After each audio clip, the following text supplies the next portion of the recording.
કેમ છો મિત્રો? હાલો, મજામાં છો ને? અને હું પણ મજામાં છું. આપ સર્વેને જણાવતા આનંદ થાય છે કે હમણાં થોડું નુકસાન થયું છે. તો એ આનંદ તો ના થાય પણ તકલીફ જરૂર થઈ છે. તો મિત્રો અમુક વરિયાળી હતી, એ વરિયાળી ભાંગીને પડી ગઈ છે આ ચોમાસાના લીધે. તો એ વિશે હું તમને વિડીયો બતાવું છું. વિડીયો બનાવી અને આપણે માહિતીગાર કરું છું કે વરિયાળી મોટી હતી અને પડી અને ભાગી ગઈ છે અને કોઈ આડાવળી એમ થઈ ગઈ છે. મિત્રો હું એ લાઈવ વિડીયો બતાવવા માટે જઈ રહ્યો છું.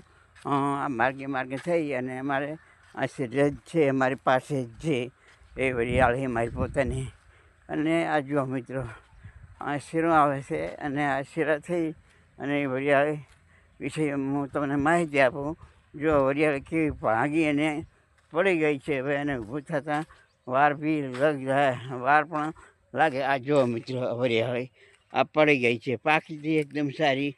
આખો વિડીયો આપ લાઈવ જોઈ શકો છો મિત્રો, સારી રીતે જોઈ શકો છો, કમ્પ્લીટ જોઈ શકો છો.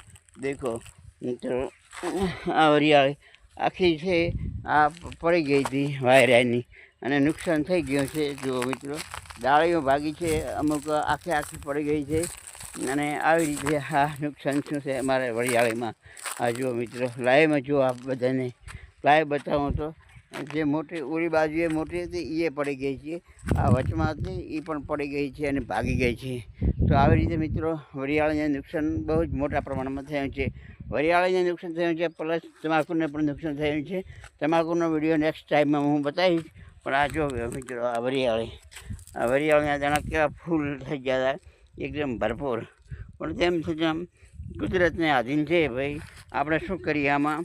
એટલે આ કાચી છે, જો ઊભી રહેવાની ત્યાં 1 મહિનો, પણ હવે ના છૂટકે વાળવી પડશે. તો મિત્રો, આ વિડીયો આપણે કેવો લાગ્યો જરા કોમેન્ટથી જણાવશો તો મને ખબર પડશે. જય જવાન, જય કિસાન.